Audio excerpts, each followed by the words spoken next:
යන් මේ තමයි මේ ගෑනු මේ යට ඇඳුම් අංශය. හරිද?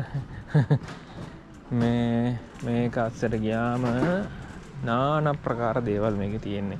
මේ බලන්න මේ අයියෝ මේ බිමත් දාලා.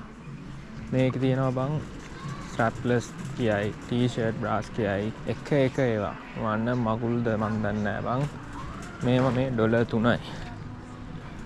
ඉතින් මිනිස්සුන්ගේ සල්ලි ඉවරයි. මේ පැත්තට ගියාම තව මගුලක්. මොක තමයි ඕස්ට්‍රේලියාවේ තත්ත්වය. මේ තමයි මේ ඇවිල්ලා මේ ඔය ඉස්කෝලේ යන ගෑනු ළමයි තුන් දෙනෙක් පේනවනේ ඉන්න හැටි. ඕක තමයි මේ ඕස්ට්‍රේලියාවේ තත්ත්වය. ඉතින් මේ වගේ රටක තමයි අපි ජීවත් වෙන්නේ. නරක නෑ හොඳයි. ඕක තමයි තත්ත්වය.